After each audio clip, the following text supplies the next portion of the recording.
ونصلي على رسوله الكريم. أعوذ بالله من الشيطان الرجيم. بسم الله الرحمن الرحيم. رب اشرح لي صدري ويسر لي أمري واحلل عقدة من لساني يفقه قولي واجعل لي وزيرا من أهلي. ربي يسر ولا تعسر وتمم بالخير وبك نستعين يا فتاح. ربي زدني علما. اللهم فقهنا في الدين. اللهم فقهنا في الدين. اللهم فقهنا في الدين. اللهم إني أسألك رضاك والجنة. اللهم إني أسألك رضاك والجنة. اللهم إني أسألك رضاك والجنة. اللهم إني أسألك علما نافعا ورزقا طيبا وعملا متقبلا. اللهم إني أسألك علما نافعا ورزقا طيبا وعملا متقبلا. اللهم إني أسألك علما نافعا ورزقا طيبا وعملا متقبلا. اللهم إني أسألك العافية. آمين يا أرحم الراحمين. Assalamu alaikum wa rahmatullahi wa barakatuhu. Once again, Alhamdulillah, we are covering the Quran from the beginning, that is Surah Fatiha, and we are talking about, we cover a few ayahs every week, and then we talk about the meaning of a brief meaning of that ayah, and then some lessons that we can derive from it. And today we are going to cover Surah Baqarah, ayah number 230 till 233, 4 ayat, inshallah. So first, let's go over the word by word meaning. أعوذ بالله من الشيطان الرجيم. بسم الله الرحمن الرحيم.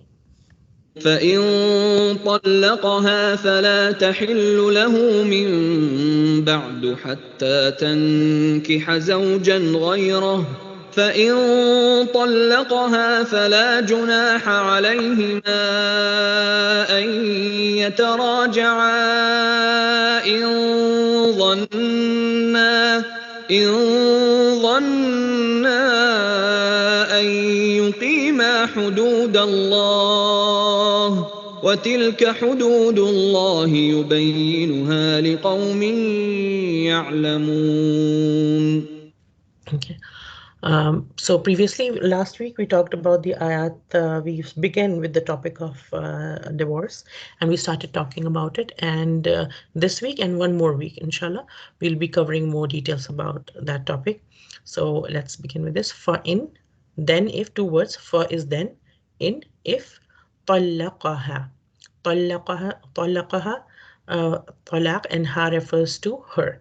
It's a pronoun. So طلقها, he divorces her. So if he divorces her, and this refers to the third talaq. So we in the previous ayat we covered that that the talaq which can be revoked is twice. So this talaqaha is referring to the third one, final talaq, irrevocable, the one that cannot be revoked now and the person cannot remarry. Fala tahillu, then not tahillu, she is not halal anymore, she is not lawful, lahu, for him, min ba'du, from after that, hatta, until, tankiha, she marries, zawjan ghayrahu.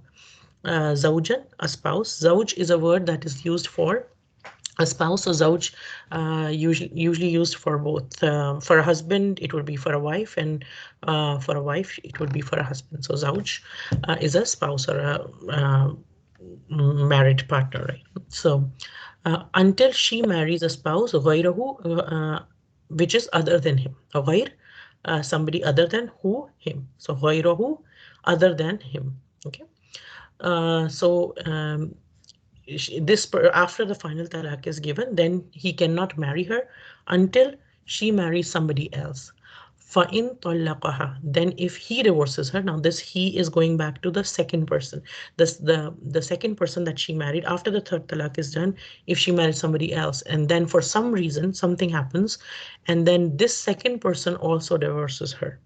فَلَا جُنَاحَ, then in that situation, that very unique and very once in a while kind of a situation, then there is no gunah or sin upon alayhima, upon both of them.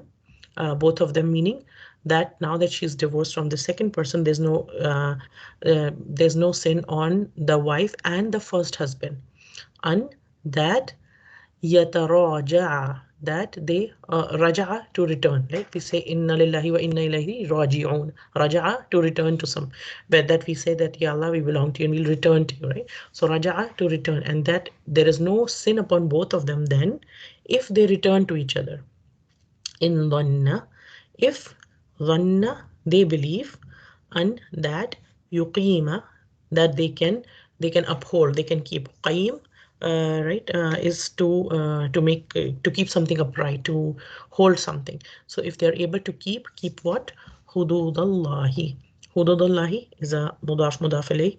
Hudud, for the grammar part of it, hudud is a plural, which means the limits, like the boundaries set by, and hudud of Allah, Allah subhanahu wa ta'ala. So hudud Allahi, the limits set by Allah subhanahu wa ta'ala. Watilka, and these, hududullahi, are the limits of Allah subhanahu wa ta'ala.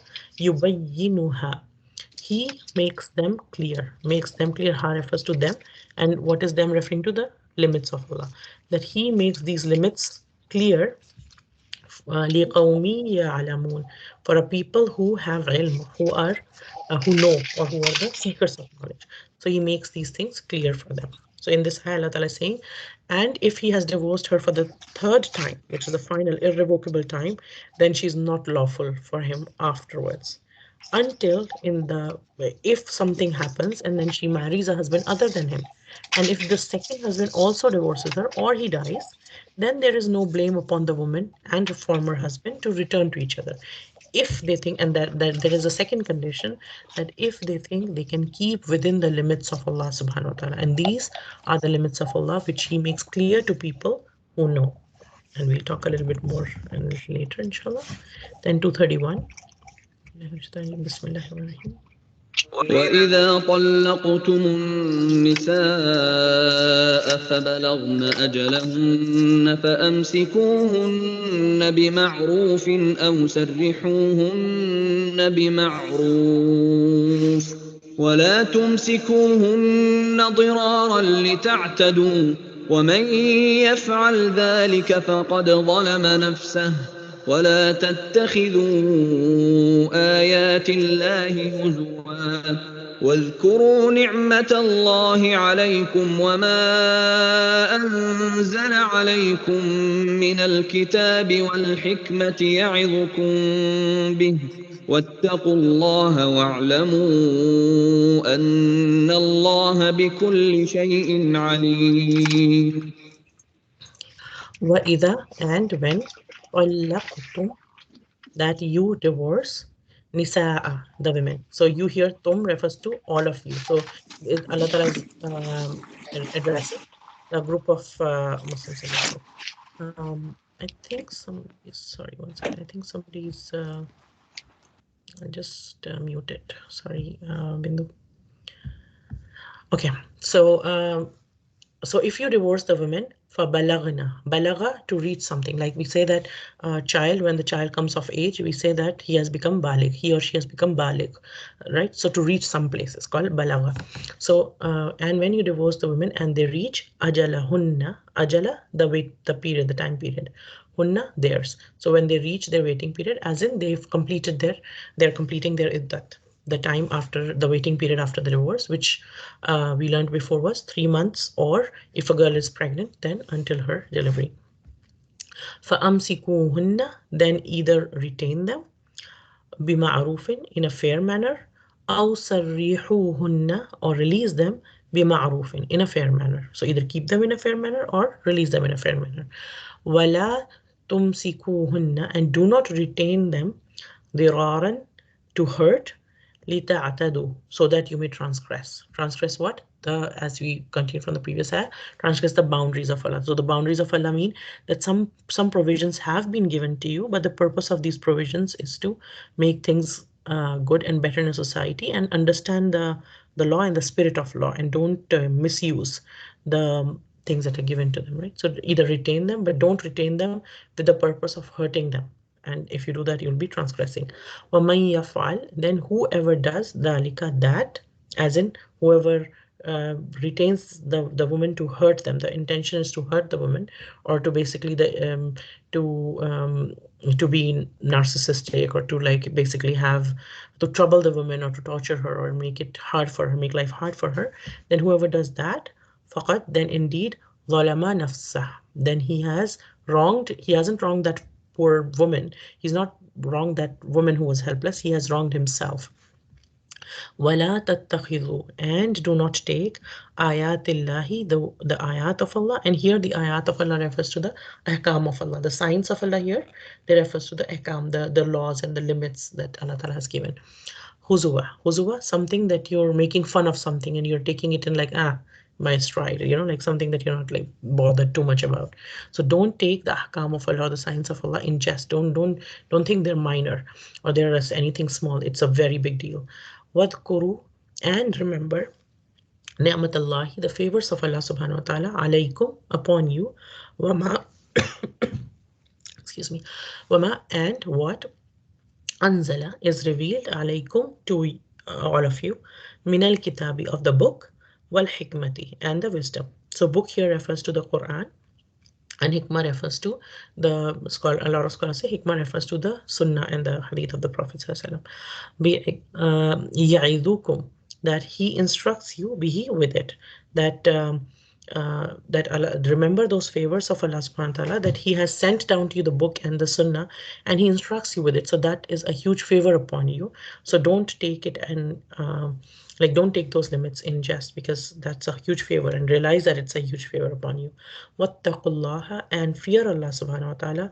Wa'alamu, and know what? Anna, that Allah subhanahu wa ta'ala is bikulli shay'in alim, that he is of everything all knowing, that whatever might be happening in public or private, Allah subhanahu wa ta'ala knows every little thing that is happening. So basically in this ayah, we learn that Allah Ta'ala is telling us, and when you divorce women and they have nearly fulfilled their term, either retain them according to acceptable terms or release them according to acceptable terms. And do not keep them intending harm to transgress against them. And whoever does that has certainly wronged himself. And do not take the verses of Allah in jest, and remember the favor of Allah upon you, and what has been revealed to you of the book and the wisdom by which He instructs you, and fear Allah Ta'ala, and know that Allah is knowing of all things. Then ayah 232. وَإِذَا طَلَّقْتُمُ النِّسَاءَ فَبَلَغْنَ أَجَلَهُنَّ فَلَا تَعْضُلُوهُنَّ أَن يَنكِحْنَ أَزْوَاجَهُنَّ إِذَا تَرَاضَوْا بَيْنَهُم بِالْمَعْرُوفِ ۗ ذَلِكَ يُوعَظُ بِهِ مَن كَانَ مِنكُمْ يُؤْمِنُ بِاللَّهِ وَالْيَوْمِ الْآخِرِ ۗ ذلكم أزكى لكم وأطهر والله يعلم وأنتم لا تعلمون. وَإِذَا طَلَّقْتُمُ النِّسَاءَ, and when you divorce the women, فَبَلَغْنَ أَجَلَهُنَّ, and they reach their waiting term. So this is same as previous ayah, this part. فَلَا تَعْضُلُوهُنَّ, then do not hinder them, do not stop them, right? The word ayn, bod, and lam, adala, right? That means to stop someone from something, to hinder somebody from doing something, to make it hard for them to do something, right? So in that meaning, so don't hinder them. An tankihna, that they marry azwajahunna, their husbands, إذا تراضوا, when they agree. So if the divorce period has ended and the waiting time has ended and they want to marry somebody else, then and they agree to it, then don't stop them from it. Don't hinder this marriage. Don't be an obstacle in the marriage. If they agree, when they agree, bainahum, between themselves, bil ma'ruf, in a fair manner, like they're trying to do something legitimate by marriage. She wants to marry somebody else, and that other person also wants to marry them. They don't want to just play around and things like that. Then you should not hinder this. And in fact, it should be the marriage is a positive thing for the society, and it should be encouraged. Dalika, that, yu'adu, is admonished, bihi, with it, man kana, whoever is, minkum, among you, yu'minu billahi, whoever believes in Allah subhanahu wa ta'ala, wal yawmil akhir, and the last day. Dalikum, that, azka is more virtuous, is better, lakum, for you, wa athhar, and it is purer for you as well. Wallahu ya'lamu, and Allah ta'ala knows, وأنتم لا تعلمون, and you do not know. So when you divorce women and they have fulfilled their term, then do not prevent them from remarrying.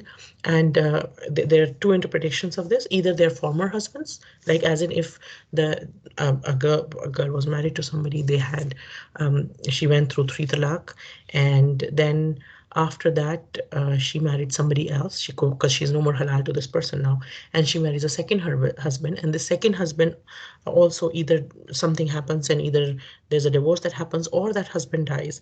Now she is back to where she was, and now if she decides, and the first husband, and they decide to get remarried, then allow them marriage. Another interpretation is that if she's divorced the first husband and she wants to marry somebody else, then the first husband should not um, stop her from doing that, because she's not married to him anymore. He has no right to stop her, if they agree among themselves on an acceptable basis.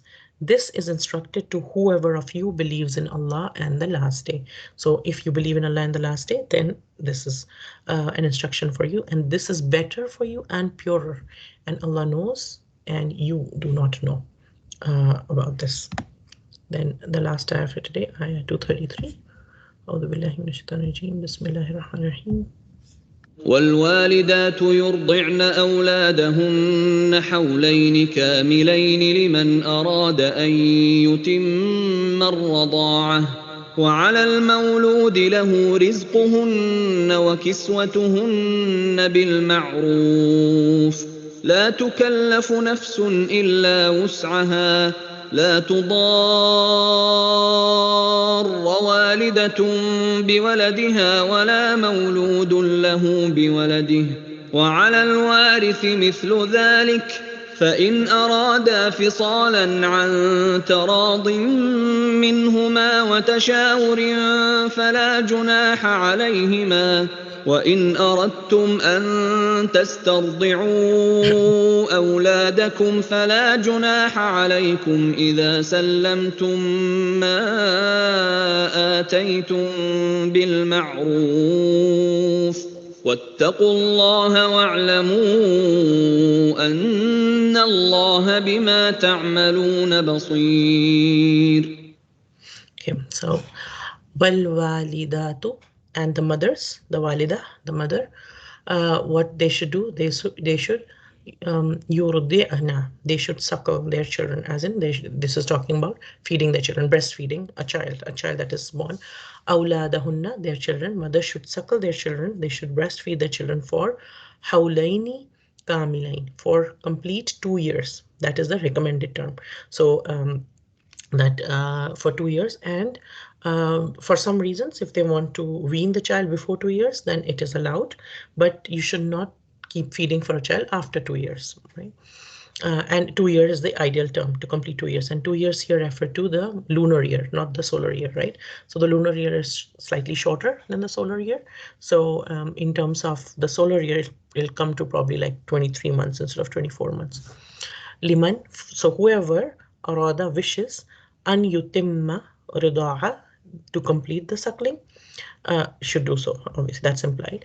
Wa alal mawludi, and upon the father of the child, lahu, on him, rizquhunna, is the provision, is their provision, the provision of the mother, wa kiswatuhunna, and their clothing, bil ma'ruf, in a fair manner. لا تكلف نفس إلا وسعها. لا تكلف, not is not burdened, nafsun, any soul. So any soul is not burdened, illa wusaha, except its capacity. La tudar, and is not made to suffer, walidatu, the mother. So the mother should not be made to suffer, bi waladiha, because of her child. Wala mauludun, and not the father, lahu biwaladihi, and neither should the father be made to suffer because of the child. Wa alal warithi, and upon the heirs of the person, mithlu dhalik, is a duty like that. Fa'in, and then if arada, both of them desire, as in both the mother and the father, they desire, or if the father has passed away, then the heirs of the father, whoever has inherited from that man, whoever are his inheritors, they and the mother, they decide together. Fisalan, then weaning, like before these 2 years, antaradin, through mutual consent, minhuma, of both of them, watashawurin, and um, they are with consultation, with mutual consent and consultation, like mashwara, right? So shawara, and it's the same, comes on the same root, tashawurin. So and consultation, fala junaha alayhima, then there is no blame alayhima, on both of them. Wa in, and if aradtum, you want, and to tas'ardi'u, to ask another woman to suckle, which is here referring to a foster mother. And so if you want another woman to suckle your child for any reason, maybe the mother's milk supply has dried out, or could be any other reason, then you can ask another woman to suckle awlada awladakum, your child. Fala junaha alaykum, then there is no blame upon you. Like, it can be done, there is no harm in that. Ida, when sallamtum, you pay ma ataytum, what is due from you, bil ma'ruf, in a fair manner. So you can hire a foster mother or somebody to feed the child for some reason, and there's no sin upon it, but then you need to pay that person whatever has been agreed upon in that agreement. Wattaqullaha, and fear Allah subhanahu wa ta'ala, wa'alamu, and know, anna Allah, that Allah subhanahu wa ta'ala, bima ta'amaluna basir, is of whatever you do, whatever amal you do, He is basir, He is all seeing of it.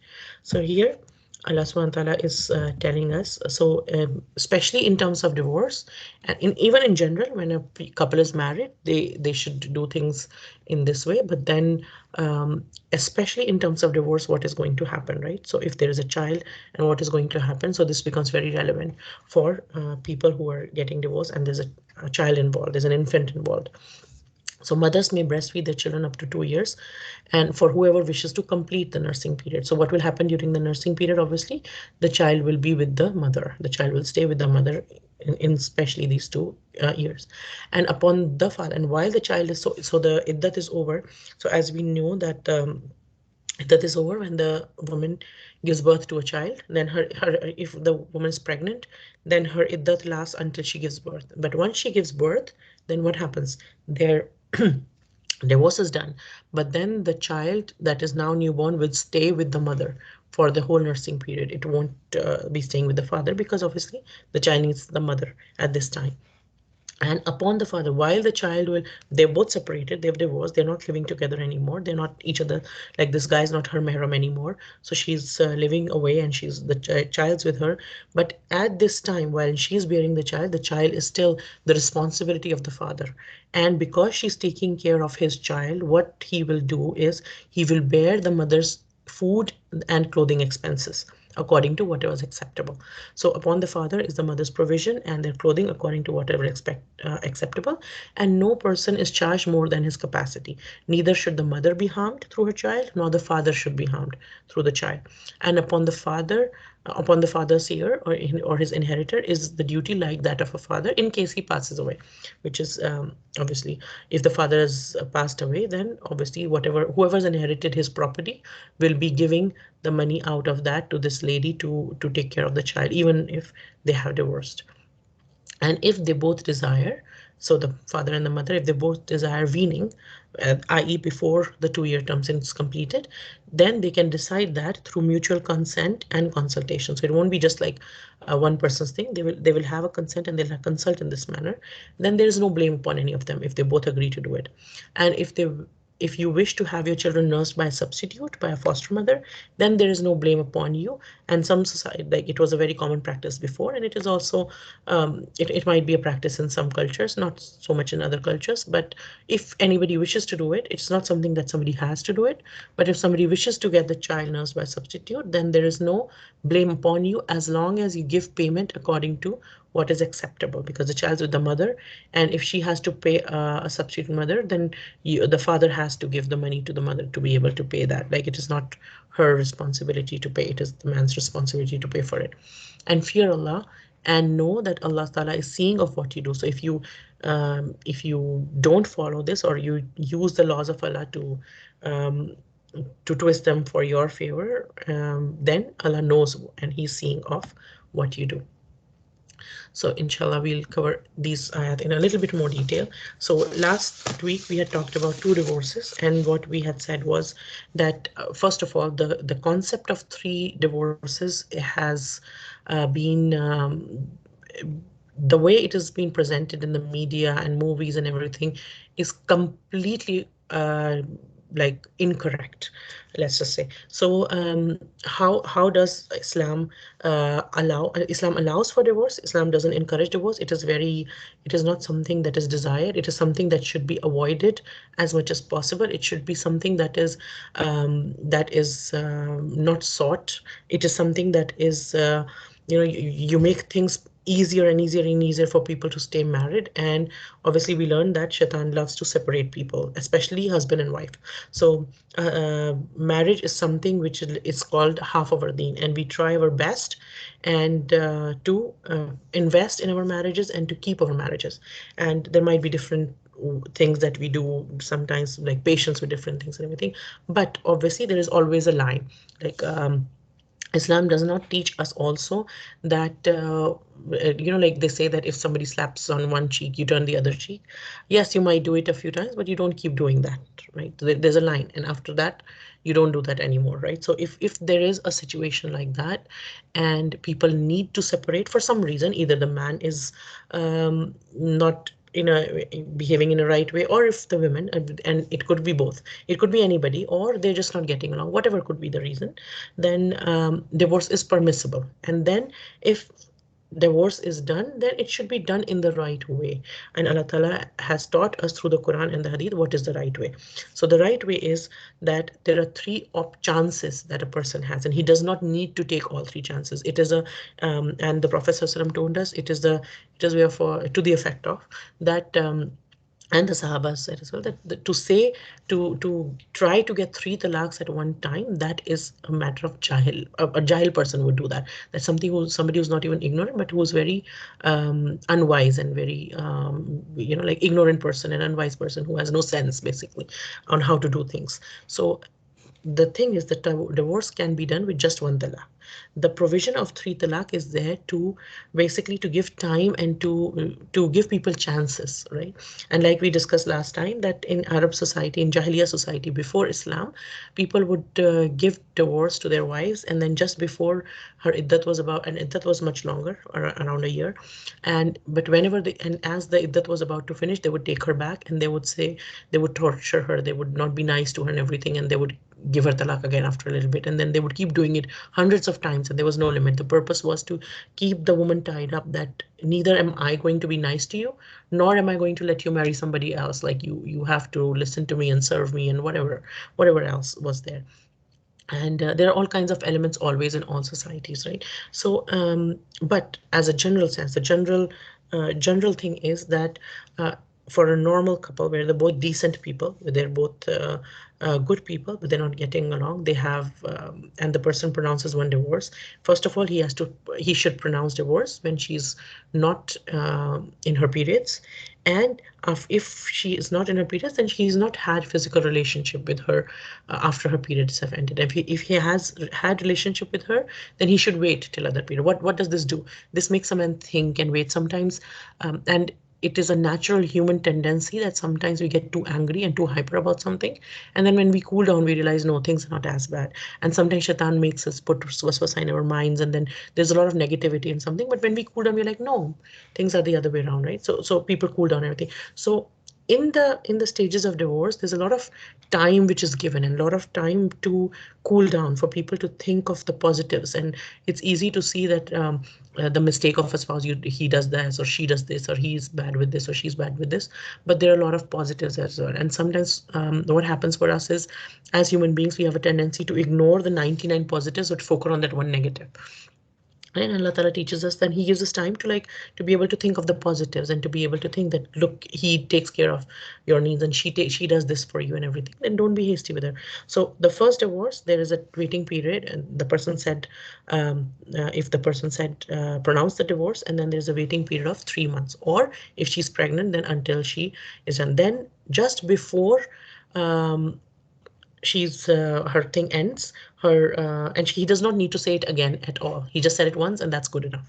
And if they still want to separate by the end of the time of iddah, there she's still living with him. She's still his wife. She can still do everything to please him, to apologize if has been any mistakes or things like that, and try to make up or whatever else.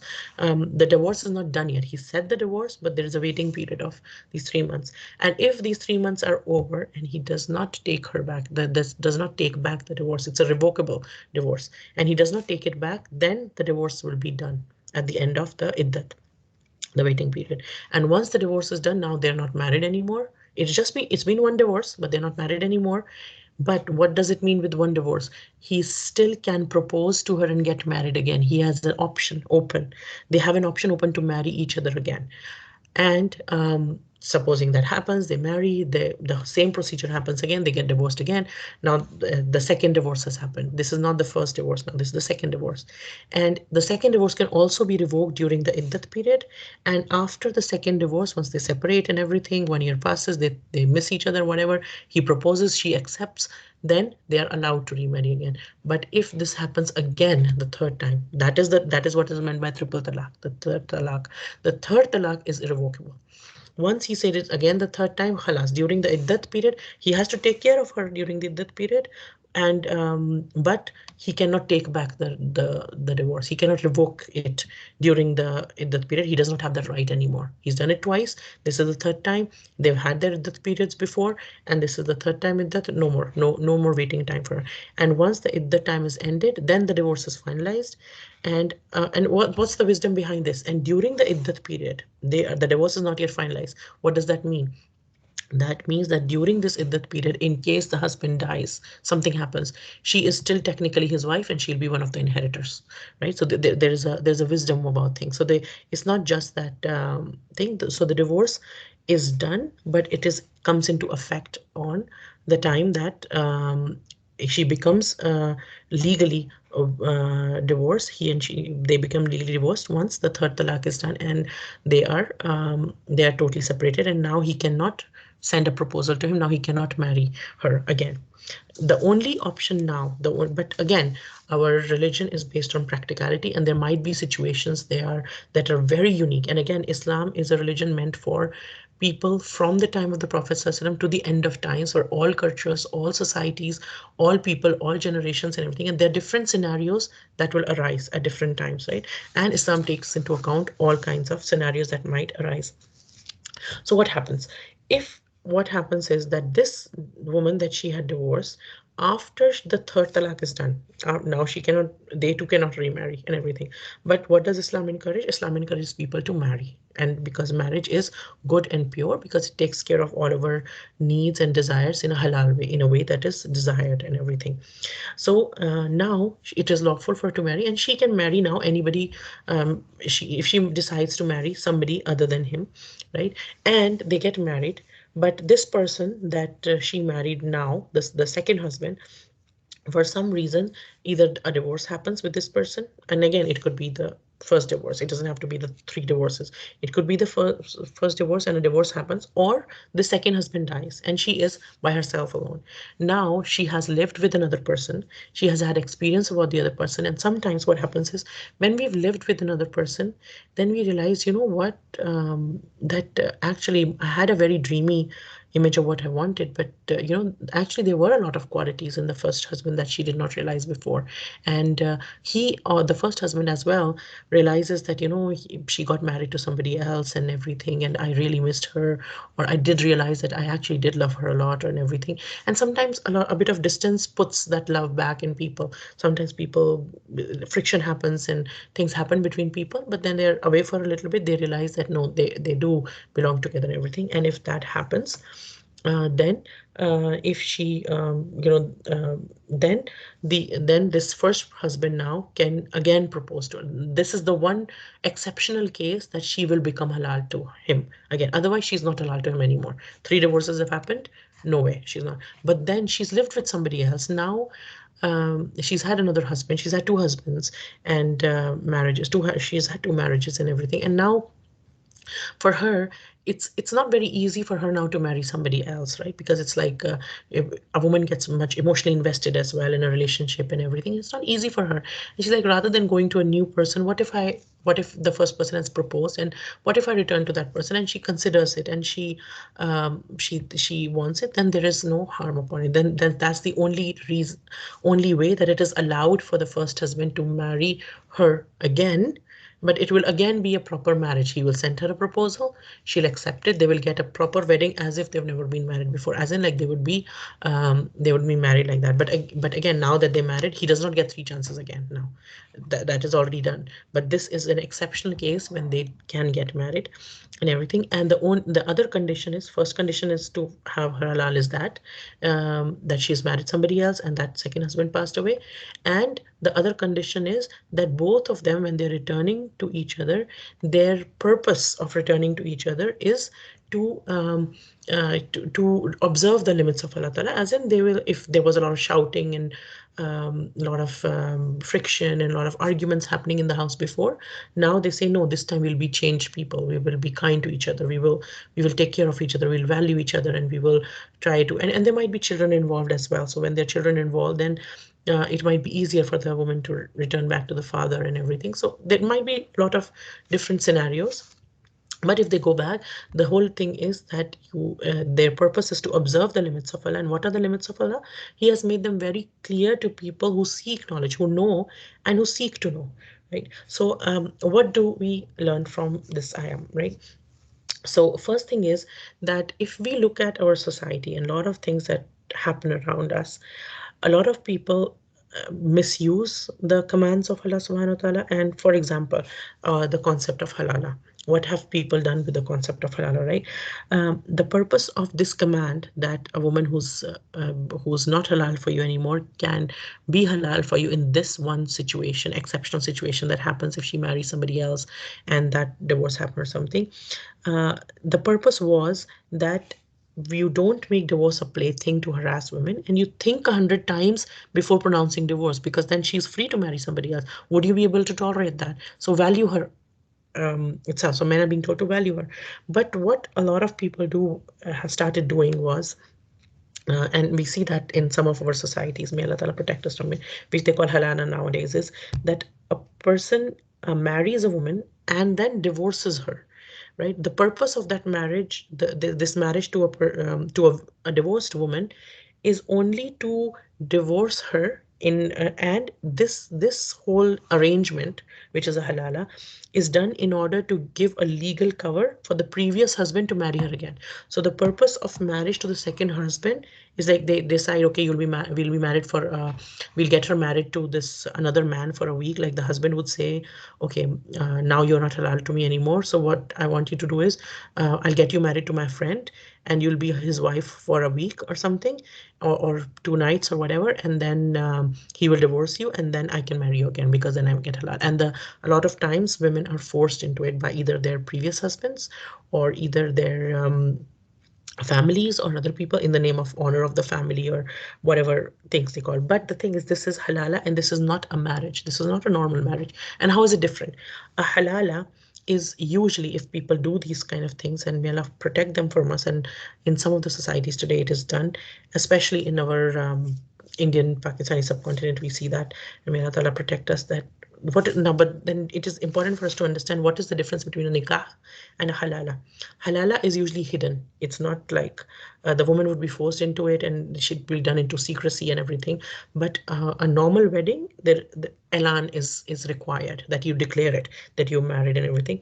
In a halala, there'll be no walima or anything, right? So in a normal wedding, there'll be a walima. There's a after wedding feast and everything that is given to people, and there are gifts that are given and taken and everything. In a halala, there's no gifts or everything. It is a secret marriage that is done for a purpose of just making something halal for yourself. And a halala is done with the purpose of breaking a home, with the purpose of that, or okay, a divorce will be given in a day or a week or whatever. But a normal wedding, a normal nikah, is done for the purpose of establishing a house, right? And it is not time bound. A normal wedding is like the purpose is to have that wedding forever. You don't uh, you don't look for divorce and you don't plan for a divorce. It if it happens, it happens for some reasons, for if reasons are unavoidable, but it's never time bound. You don't A normal wedding is not time bound that you have this much wedding and everything. A normal wedding is done to have more children, to have progeny. That is one of the aims of marriages, that we'll have children and we'll have a family together and everything. And a woman is respected, and a woman's permission is taken in that, right? And a lot of times in halala, a woman's forced into this, that no, you have to do this and everything. And so it is something that was that Allah Ta'ala gave a right, or a condition in order to protect the woman, is twisted and used to abuse the woman, right? So that, what are people doing? They're going against the limits of Allah Ta'ala. The purpose was something else and you're using it for something else. And in a normal marriage, you look for similarities, you look for financial and social statuses, you look for religion and everything. But in a halala, nothing's like, okay, this man is free and he'll keep it secret, so you need to go to her and everything, right? And in a normal marriage, mahar is given, that a man would give the wife a mahar, which is like a token of money that and they both agree on, and then that he will give. And a mahar is a necessary condition of a nikah. But in halala, no mahar is decided or given. In fact, a man is paid basically to have this short-term marriage with um, this girl. And a normal wedding is a time of happiness, and a woman is dressed up and family gets together, and like husband pays for things and stuff like that. But in a halala, obviously nothing of this did that, right? And if the purpose is so different, then how are they alike? They're not alike. A halala, the way we see things in it is practice, is very different from a nikah, and then they're not similar, right? And it is not that this is a way to get them to be halal to each other again. No, Allah Ta'ala never gives a command which uh, never ever is any command given by Allah subhanahu wa ta'ala which borders on indecency, or something which is indecent by nature, or vulgar by nature, or has a sexual innuendos by nature, right? And another thing is, when the man has given pronounced divorce to the woman, then why it is not the woman should not be made to suffer because of it, just because a man has given divorce to her, right? And if the and another thing is, it also tells a man that if after second divorce, if you've said divorce second time only, and a marriage can happen to the first husband again, then then you don't need to go to third divorce and make it all more the whole situation so complicated for yourself and everything. Understand things and don't act like irrationally, that some people just say that they pronounce and they keep saying it. They say, I give you this thing, a divorce, not just once, twice, but 1,000 times, and I don't want to see you again, and this and that. Like, have a control on your tongue and your anger. Allah Ta'ala has given a man this right, and he's given a level above, as in he's not given this right to a woman, because women are emotional by nature, and sometimes they say things that they don't really mean. But a man, he's given him this right, so have some control on your tongue and on your emotions and your anger, and be kind and gentle, and think 100 times before you say these things, or before you pronounce a divorce. And the rulings that Allah Ta'ala has given us, He has given us very clear rulings, right? And when Quran comes, and our purpose is to understand the Quran and to implement the Quran. Our purpose is not just to recite the Quran and be happy with, like, okay, I just know the recitation and that is no. Allah Ta'ala gives us instructions to the Quran. Allah Ta'ala tells us what to do in different situations, in social situations, in a marriage situation, in a political situation, in a financial transaction, and we learn different guidelines for different things in the Quran as we go ahead and everything, right? And a living contract that is for a fixed time period uh, is called a muta. That was a kind of marriage that was done in the Jahiliyyah times before Islam, but it is forbidden in Islam. And for halala, the Prophet ﷺ said to the effect of that anybody who does halala and who arranges halala, who facilitates, both of them are cursed, right? And the Prophet ﷺ used this word very sparingly, that he would say that this person is cursed, right? So which shows it's such a big deal. But may Allah Ta'ala protect us, that many Muslims don't even think it's such a big deal and everything, right? And the purpose is that when there's a difference in the second and the third talaq and the first talaq, and that's what we understand through these things. And the purpose is, another thing is that when we understand the laws of Islam and the wisdom behind the laws of Islam, and then we understand that the purpose of Islam is, when if there is a fire that happens, then try to extinguish that fire. Don't put fuel into that fire.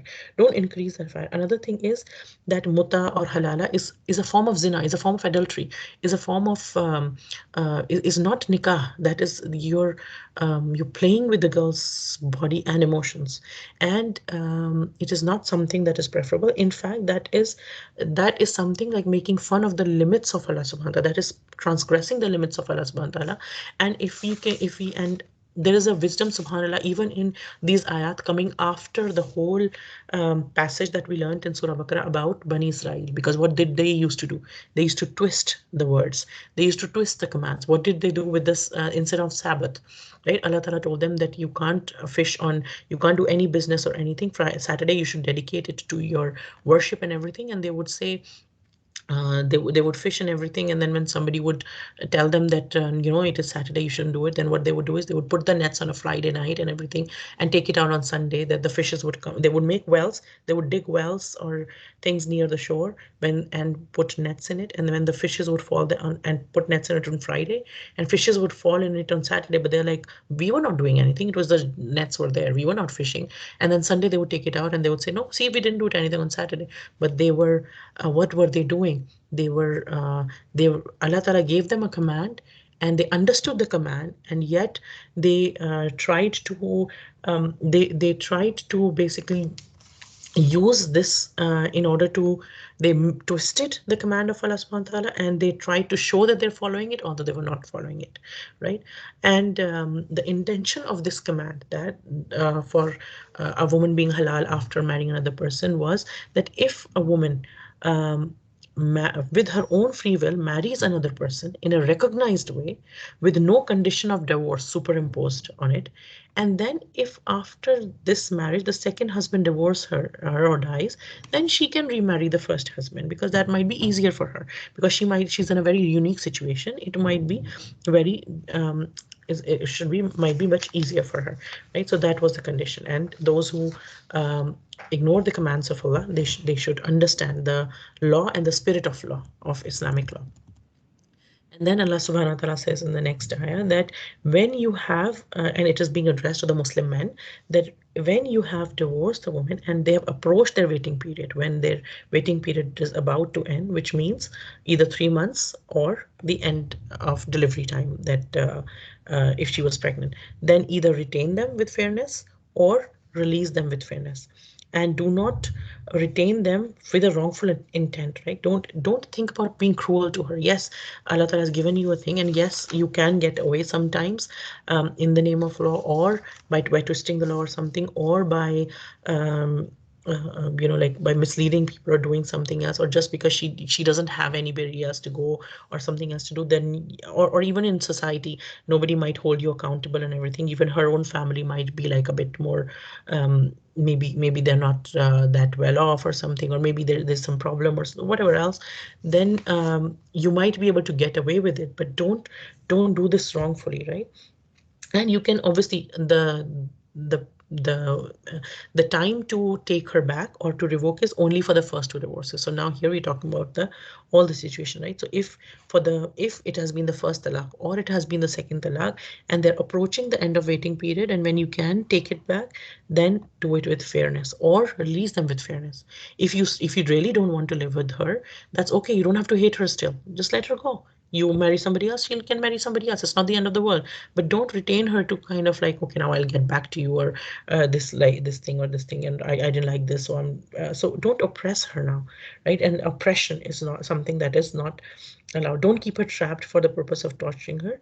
And another thing, another point of releasing her with fairness is, don't badmouth her. Yes, a divorce has happened, but whenever a divorce happens, obviously people didn't get along. Obviously they didn't see eye to eye about some things and everything, or something happened which you didn't like about each other, something.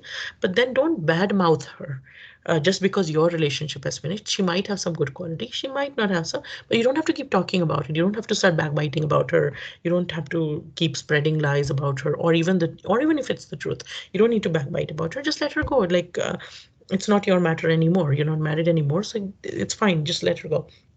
And it was said before, but this matter is repeated again, that uh, previously it was said that use ihsan in one of the previous ayat that we done before, that if the waiting period has not come, then keep her and or release her with ihsan, right? So now here it is being said bil ma'ruf, like if you can't reach the level of ihsan, at least do be fair.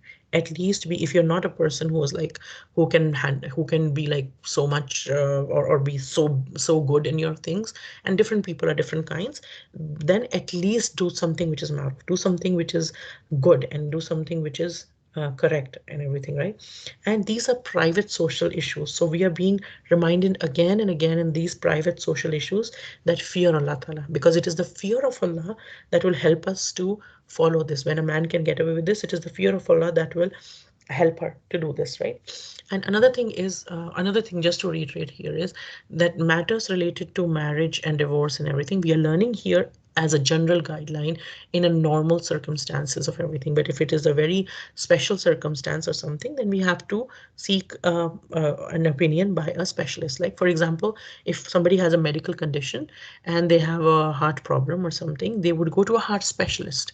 They would not go to a pediatrician, or they would not go to an ENT or a nose and throat specialist, or they wouldn't go to a foot doctor to talk about a heart specialist. We will go to the right specialist, right? And even in matters of deen, there are specialists of different kinds. There's a mufti, there's a faqih, there is like different people who have specialized in fiqh, and like in science or in medicine, you study a certain level, everybody studies that, and then after that there are specialization. So even in deen, people study to a certain level, and then there are specializations in different areas.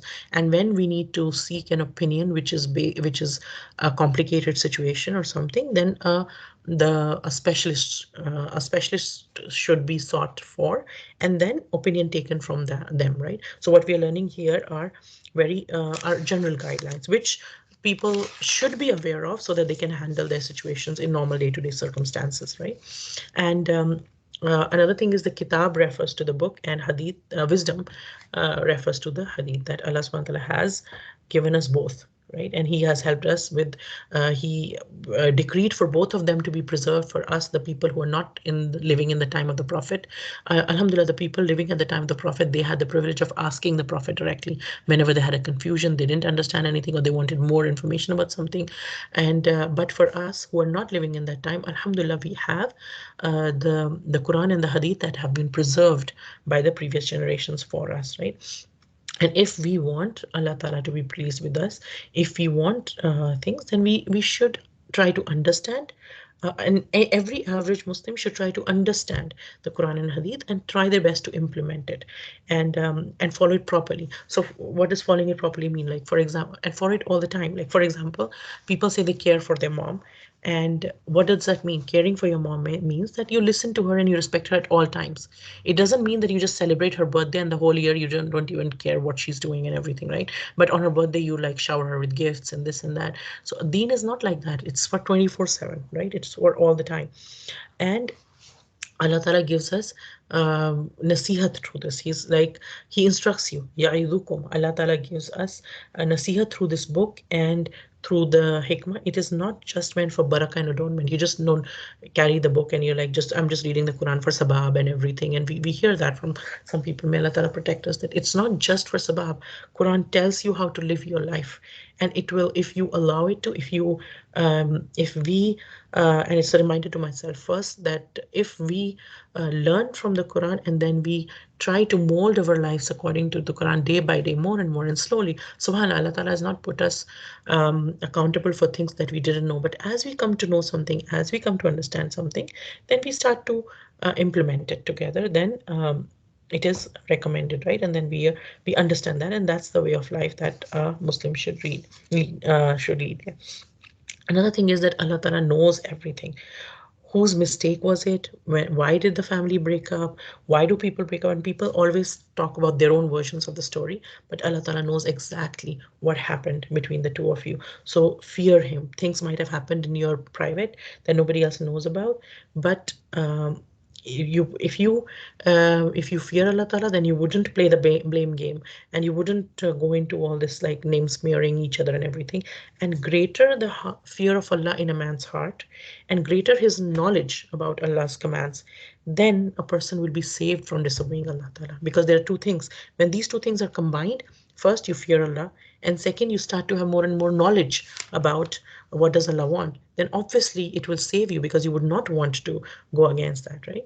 And here Allah Ta'ala says that if a man does injustice on the woman, if he transgresses the rights, and he's doing dhulm upon himself. How is it a dhulm on himself? Because he may appear to be targeting a woman who seems helpless and everything, but by doing this, by using the commands of Allah Ta'ala in an incorrect spirit or in an incorrect way, but just legally satisfying it, what a person's doing, he's making a mockery of the divine law, and he's violating the divine law, and he's making a mockery of it at the same time. How so?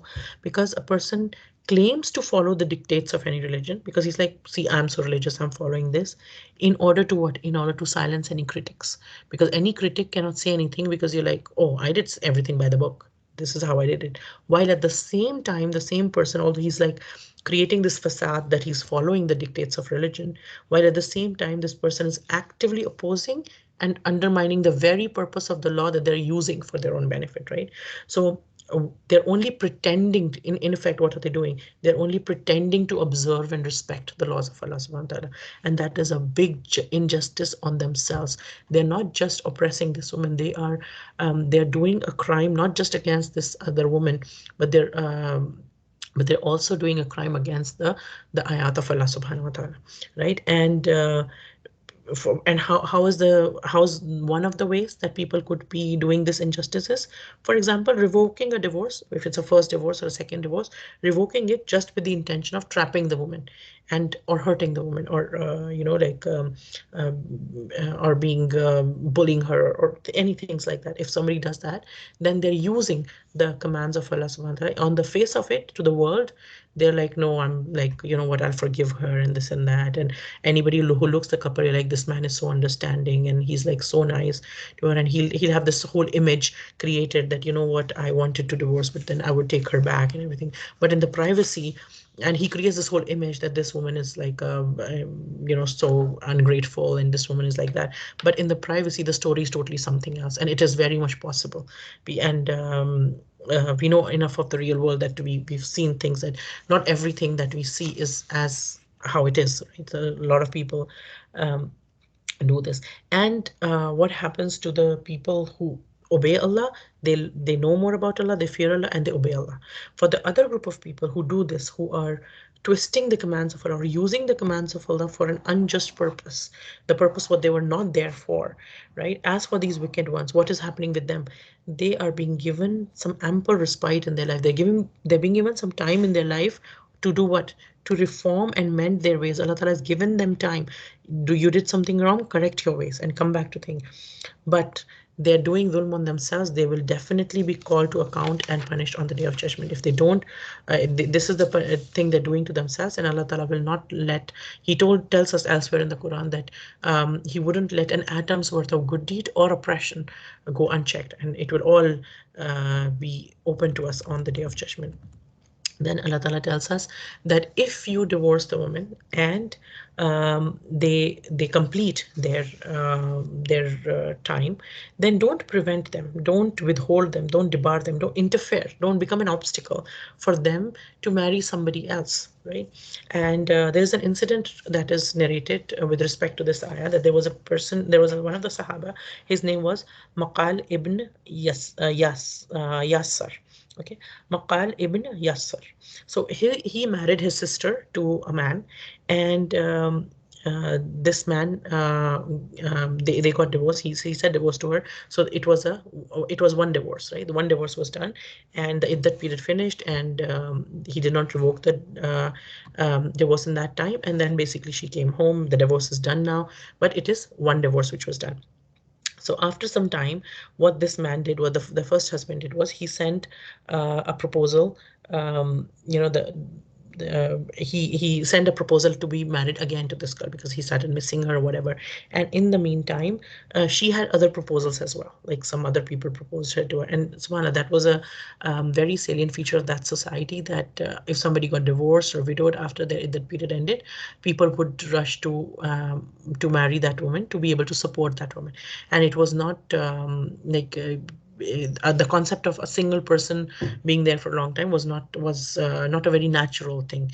And there was no stigma attached to a divorced woman or a widowed woman. And subhanallah, our Prophet ﷺ himself married divorced and widowed women, to tell us that there is no stigma attached to that, right? And a woman should be given a home, and people in the society, they should take care of the women. So anyway, she had different proposals, Makal's sister, and she also got a proposal from her first husband, and and she desired to return to the first husband rather than any other suitors at that time. But Makal got really angry. He said, "I got my sister divorced, married to you, and you divorced her, and now you know what? I will never." And he's like, I swear I'll never marry my sister to you again. And you didn't value her, and you didn't do that, and this and that, and everything. So basically, he said this, and then this ayah came down. But when this ayah came down that you cannot stop them, what did Maqal do? He said, no, well, khalas. This ayah, he understood that, and he said, no, I can't stop you now. You can go and marry, and you two can get married. And they got married again, right? And only one divorce was done, so they could remarry again. They were not, it was not three divorces or anything. So they could get remarried again.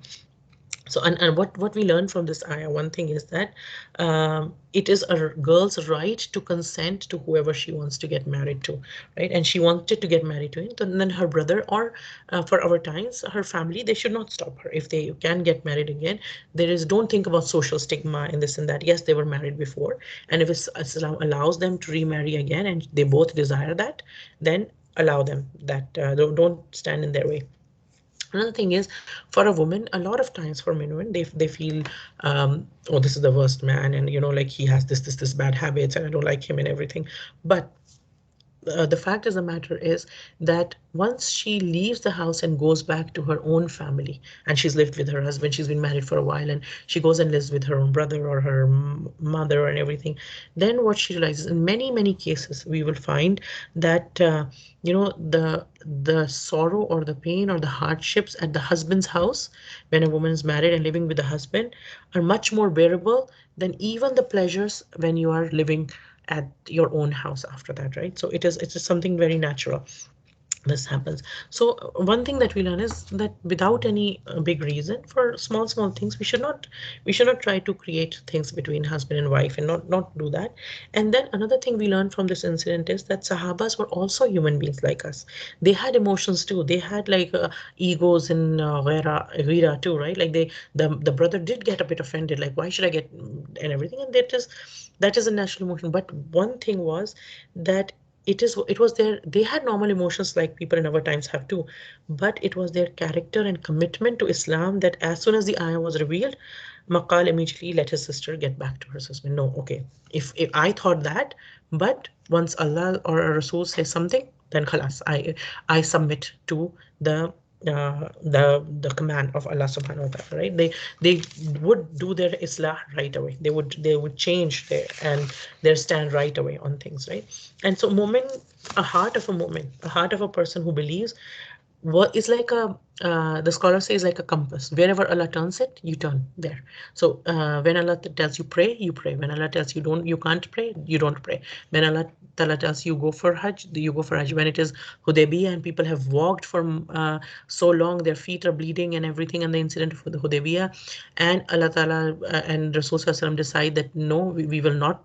We've come all this way, but we'll go right from the entry of Makkah. We'll go back and we will not do Hajj. We will not do Umrah, sorry, this year, and we'll come back next year. The Sahaba, they agree, right? And that is what a believer's heart is, that your heart wants something else so bad, whether it's your heart, your emotions, or this and that, even if the thing is for the sake of Allah. But then if Allah Ta'ala tells you something else, you follow that, you do that. And in the submit, what is Islam? Islam is submission to Allah subhanahu wa ta'ala as well, right?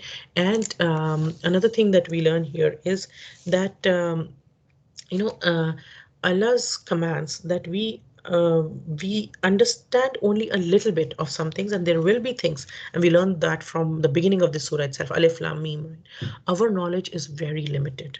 It is not universal, and we don't have a broad view concerning all real advantages in any situation, right?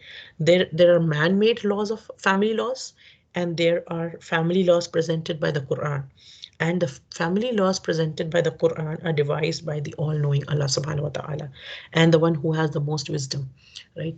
And therefore they are based on these laws that Allah Ta'ala gives. They are based on the principles that are really good for us. They're actually good for us, and they're truly advantageous.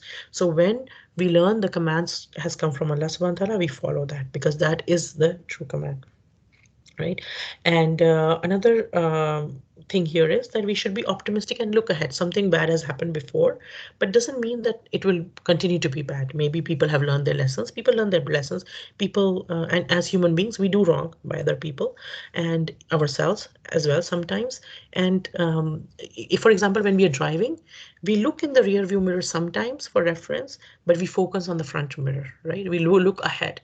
So Islam teaches us to be optimistic. Yes, some mistakes might have happened by two people before, but if they genuinely want and they are genuinely willing to give it a try again, then look ahead and be optimistic that yes, this time they will work out. Yes, I mean, it is not the end of the world, but be optimistic about it. Another thing, as we said here, is that another interpretation of this is that if a woman has reached her, and that is one of the beauty of the Quran, that one ayah can be interpreted in different ways and all of it makes sense in different situations, and different all situations make sense. Subhanallah. That if she's married just for the first husband and she's divorced, and then now if she wants to marry some, the divorce is done, that is over, and she wants to marry somebody else, then the first husband should not try to create obstacles in her way or everything. No, she used to be my wife, how can I, it is like purpose of my honor, how can I let her get married to somebody else, or this and that. Don't try to prevent her, right? She is free, she's not your wife anymore. She can contract a marriage in a usual and accepted way, of course, in a correct way, not a timely marriage, not a things like that. And you have no right to stand in her way in deciding what she wants, what she considers best for herself. If somebody proposes and she likes that proposal, she wants to go ahead, then the previous husband has no right to stop that. And what Allah Ta'ala tells us is, in the laws that Allah Ta'ala has given us, there is purity for us. There is these laws are more virtuous, and these are the laws which are cleaner both externally and internally. And if there are unnecessary and superficial rituals and customs and egos and people, if they create hindrance in her remarriage, then what will happen? She wants to get married, whether she wants to get married to the first husband or whether she wants to get married to to another man. If people create in the name of ego, in the name of some rituals, or our family, we don't do this, or our custom is like this, or maybe she wants to get married to somebody who's younger than her, or whatever reasons, there are many reasons in different societies, and people try to stop that, then what will happen? There's a danger of them going astray and committing immoral acts. There's a danger of secret liaisons. There's a danger of adultery. There's a danger of abduction. There's a danger of running away from home. There's a lot of ills of the society that might happen. And in the end, what happens if things like this happen? Everybody is a loser. The society loses as a whole. And in a zeal to uphold like family honor, people sometimes they create unnatural barriers. And what do these barriers do? They curb natural human instincts. A natural human instinct of both man and woman is to have a healthy marriage in which they love, care, and support each other, and they're able to, if Allah Ta'ala blesses them with children, they are able to raise their children. They are able to do things with their children. They are able to care for other human beings and raise human beings in that environment. And with that, Allah Ta'ala tells us, so what happens while raising the children, while taking care of the children is, first of all, Allah Ta'ala mentioned that the mothers should suckle their 2 years. The first thing is the importance of mothers. And there is so much that can be said about the importance of mothers in Islam, right? The honor and respect of a woman in terms of being a mother. And the what we are learning here is a child should be suckled for 2 years. And it is so beautiful that uh, a human being's before even a human being comes into this world, Allah Ta'ala already takes care of the risk of that child, of every human being. He took care of my risk, He took care of your risk, takes care of the risk of every single human being, first of all, in the womb of the mother. We don't even ask, we are a child, we are an infant, we don't know anything, but Allah Ta'ala provides us there, right? Through the umbilical cord, through whatever the mother eats and everything, the child is taken care of. And as soon as the child is born, the risk of the child is already given in the mother's chest, right? The risk is already given, and Allah Ta'ala prepares it. Like if we go through the biology of it and everything, it is so beautiful how Allah Ta'ala prepares a mother's body. And it is so complicated, and the more complicated it is, the more we realize that it cannot be by chance. It is something that Allah Ta'ala has created it, right? And sometimes uh, people don't use or look at something for the purpose that it is and misuse what they have. So nowadays we find that a lot of times we find it in today's day and age that some women feel that their chest or their body is just for curves of the body, and they don't need to feed their children, right? And so many people, they just don't want to feed their children, and they can, everything's okay, like there's no physical issue and everything, but they're like, no, I don't want to do this, and it's my body, and I don't want to like feed the child and this and that. But the thing is, Allah Ta'ala has put the risk of that child in the chest and everything. And when this part of the body has been, if you look at advertisements, if you look at media, if you look at magazines, this part of the body of a woman has been exposed excessively around us, right? And what did Allah Ta'ala tell us? Allah Ta'ala tells us to hide it. Like with the hijab, Allah Ta'ala tells us that put your headscarf on top of your chest, hide this part, because Allah Ta'ala has put, there's no doubt about it, He has put kashish, an attraction in this part of a woman's body, and that's why Allah Ta'ala told us to cover it up, because there is an attraction there, and you cannot deny it. You can't be unrealistic about it. That no, no, no, no, no. I'm like, no, it does attract other people, so you hide it. And there is a purpose to this as well. That when you have a child and everything, then you use your body for that purpose. And we understand that about each part of our body. Like as human beings, we understand that our nose is meant to smell, our ears are meant to listen, our mouth is meant to speak, our like we know all this. But it's only when it comes to the organs of our body which are of a sensual nature or a sexual nature that our society tends to forget that thing at all, right? And it is used nowadays a lot to buy other people's iman or to sell your own iman, right? For the women and the men nowadays. So you know with the mother, and what a lot of scholars of our previous time, they taught us that when a woman feeds a child, it's not just the feeding, it is like a lot of emotional attachment as well. It is a lot of thing, right? So like you get attached to the child and everything. And even if you think about it, the child is in a certain position in the womb, and when a mother holds the child after the child's born, when the mother holds the child to feed the child from her own chest, then what happens is the child is in the same similar position. The body of the child is in a similar position. It is a position of security. It is a position in which we take the baby in our lap, and then the mother feeds them, or in her hands, and then she feeds them, right? And we see often, like if we actually pay attention to a new mother and a child, we'll see that if a mother is feeding the child, then in just 3-4 gulps, we'll see that the child looks very peaceful now, and the child goes to sleep easily and everything, as opposed to using a feeder and everything. Of course, when there is some reason and there is no that they need to do it, then they need to do it. But it is this we're talking about a situation when everything's fine, and the mother can feed the child, but she chooses not to or anything, right? So As opposed to this, if a child's put in a cradle and given a hard feeder, then the child doesn't feel that secure, right? That feeling of security and everything. So a mother is, and subhanallah, Allah Ta'ala has put given the womb, the name of the womb of the mother, the same root as his own name, Ar-Rahman, right? So the inner lining of the womb of a mother is called Raham. And the role of a mother is to provide security, to provide comfort, and to provide to take care of the child and everything. And one of the first ways that this relationship gets established is through the feeding of the child, right? And subhanallah, a lot of times in today's days, we've made the moms so busy making themselves hands free in a sense, and that mother is gone and the child's being taken care of somebody else. And then what happens is there's no, and that's just the beginning of it. And then throughout we see that the parents don't spend time with the children, or they don't take care of children. And then when they become old, they cry that the children have put them in old age homes, right? How is it that different? Because what you sow, so shall you reap, right? You didn't pay attention to that. And Allah Ta'ala made us, He gave us this book.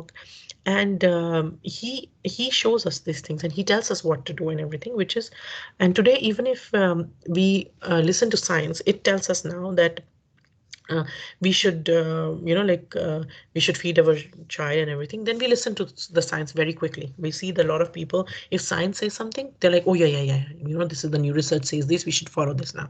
But if Allah Ta'ala's command is there and hikmah is there, until it is proven by science, some people feel reluctant to it. But when science agrees with it, they're like, oh yeah, there's a scientific thing behind it, okay, we'll do it. But subhanallah, until you knew the science, what is submission? Because if you understood the logic behind something and only then you're submitting to it, then you're not submitting to the command of Allah, you're submitting to the logic then, right? So our thing is that we understand that Allah knows more. And once I come to know that, then I will I'll submit myself, and I will do what Allah Ta'ala asks me to do, right? And again, we know a lot of benefits of the mother's milk as well. There's a lot of antibodies that are there, and the fresh milk, it is easily digestible. It's not stale anymore. It is right fresh. And we know that the consistency of the mother's milk changes as the child grows up. So it is very thin in the beginning, and it becomes thicker as the child grows, and it becomes more filling as the child grows. So it basically um, it molds itself, it changes itself according to the age of the child and the needs of the child. Another thing is whether it's a boy, the child is a boy or a girl, it'll be the same period. There is no difference in how much time you feed a boy or a girl. It is the same time period. And the full time is 2 years. They can do before as well. They can wean a child before as well for any other reason, but not more than 2 years. Why not more than 2 years? Because after 2 years, the teeth are there. And after that, if we keep doing that, then the child won't get into the habit of eating, because now they start to eat a lot more. They need to eat a lot more, right? Another reason is that now the child has become much more conscious at 2 years of age. So there's a modesty as well of the mother. And another reason could be that the woman might be pregnant again, and she might be expecting again, and then it might be too hard for her to basically feed and be pregnant and take care of everything. There are multiple demands on her body at that time, right? So that is the reason behind. But if a divorce happens when a mother is nursing, or while she was pregnant and now she has an infant, then Islam tells us the child will stay the mom for this period of time at least, for sure. And the father will pay for the mother and the child. He will meet his responsibility according to the acceptable manner, meaning according to his financial status. So a rich person will give more to his wife. It's not like you'll give $100 and you earn like $100,000 a year, and you're like, no, I'll just give you $100. No, whatever you afford in a reasonable manner. A poor person, he has little bit, he gives from that. A rich person, he has more, he gives from that. So everybody gives according to bil ma'ruf here means according to his means, according to what is there. And the mother can ask, okay, I would like, I need this much, and then they can talk to each other, and they can decide, right? So the food and clothing of the mother will be taken care of the of by the father. And in this case, neither the mother nor the father, they should not trouble each other. Like in giving that money, the father should not harass the mother. He should not be like, don't trouble her just because you have to interact with her, even though you've divorced. She's still a human being. She might not be your wife anymore. She's still the mother of your child. And so be nice to her, and whatever is due to her, give her easily. Don't make things hard for her, right? Also, for a woman, like, and Islam is a just religion for both parties, not just for one. For a woman, don't demand from the guy if more than he can afford, right? You know his financial situation. You know what is easy for him, what is not easy for him. Then don't just say, okay, you know what, I want $1 million. Like, if he can't afford it, how will he give? He has his own expenses too. So be considerate in that sense. So neither party should harm each other. No soul is burdened beyond their capacity, meaning neither should the mother be harmed, nor should the father be harmed. And if for some reason a man passes away, then whoever are his inheritors, if a man passes away, then his brothers, let's say, inherit his wealth, then those brothers will meet this commitment for those 2 years, right? Whoever inherits this man's money will pay from this money to the mother. And if he's alive, obviously what they'll do is they'll both decide together and how much should be paid and everything. And for some reason, if the milk supply stopped, or if any other reason, if they have to wean before 2 years, or the mother can't feed anymore, and they both agree and do, they take each other's opinion. So first of all, they take each other's opinion. There's no dictatorship in Islam. There's no like, I said so and that is how it's going to be. Neither the man nor the woman should say that. They have a child together. They should consult each other, and they should do things with consultation. There's khair and mashwara, right? We should do, we've been told in our religion to do istikhara and mashwara, to always seek first of all seek khair from Allah Ta'ala, and do mashwara from other believers, and then go ahead, right? Opinions of both are important. And then if they both decide that they'll have a foster mother, and Arabs had a culture of foster mother. Even our Prophet Sallallahu Alaihi Wasallam, he had a foster mother, Halima Siddiqa, right? And so the thing is that if in some cultures there's this trend, or if the father and mother decide, even if it's not their cultural practice, they want to do that, and a foster mother is hired, then the the mother should be given the money that is paid to the foster mother and everything, so that she can take care of that as well, right? And the end of all this, the what is the gist of all of this? Learning all these laws and everything is right, but the the way or the reason why somebody would follow it would still go back to the same thing that we learned in the beginning of Surah al Baqarah itself, right? The ذَلِكَ الْكِتَابُ لَا رَيْبَ فِيهِ هُدًى لِلْمُتَّقِينَ. That this book has guidance, but who will use these guidance? Those who fear Allah. And the taqwa of Allah Ta'ala is, and we keep listening to this again and again whenever ahkam of Allah comes, that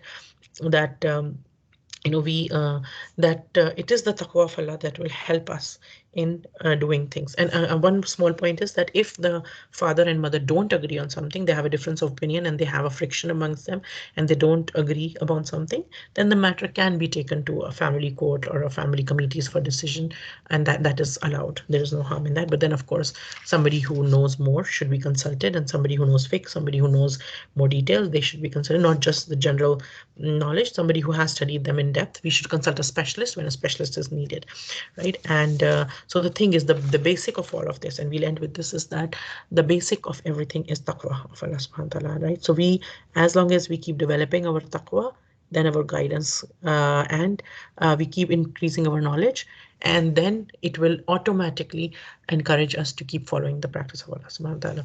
So like Allah ta'ala taught us this dua through our Prophet sallallahu alaihi wasallam, Allahumma inni as'aluka al-huda wa tuqa. Ya Allah, Ya Allah, I ask you, I especially ask you for huda, hidayah, and I ask you for tuqa, as in taqwa. I ask you for hidayah and taqwa.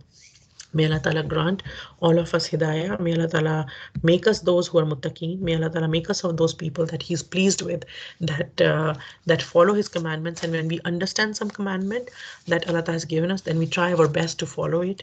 And whenever we are not able to do the best that we can do, then we remember to seek forgiveness from Allah Subhanahu wa Ta'ala, because we know that Allah Ta'ala's commands are there for our own best. May Allah Ta'ala make us of those people who understand that our knowledge is limited, and it is Allah Ta'ala's knowledge that is all-encompassing, and He is the one who gives us perfect family laws. May Allah Ta'ala make us of those people who do not twist or turn the laws of Allah subhanahu wa ta'ala for our own benefit.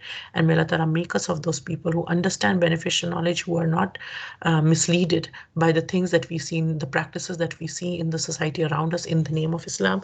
May Allah ta'ala help us and open the doors for us for correct beneficial knowledge and give us the ability to follow them. May Allah ta'ala make us of those people who see the truth as truth, and may He give us the ability to follow it. May Allah ta'ala make us of those people, and may He help us to see the falsehood as false and our ability to refrain from it. Give us those ability to refrain from it. May Allah Ta'ala accept us coming together today. رَبَّنَا تَقَبَّلْ مِنَّا إِنَّكَ أَنْتَ السَّمِيعُ الْعَلِيمُ. Just as Allah Ta'ala united us as sisters in Islam in this world, may Allah Ta'ala reunite us again as sisters in Islam under the shade of His throne on the Day of Judgment, when there'll be no shade except His. And then may He reunite us in Jannatul Firdaus, where we can have our Jannah level parties. Subhanallah. May Allah Ta'ala make us of those people that He's pleased with, who get to see His face, who follow His commands in this world, and who are the recipients of His pleasure in this world and the next. I mean, any goodness that comes from today's talk is from Allah and Allah subhanahu wa ta'ala alone, because He owns all goodness, and any shortcomings are mine and mine alone, because I'm a human being and open to shortcomings. May Allah ta'ala forgive my mistakes and accept from all of us. Subhanakallahumma ashhadu an la ilaha illa anta nastaghfiruka wa natubu ilayk.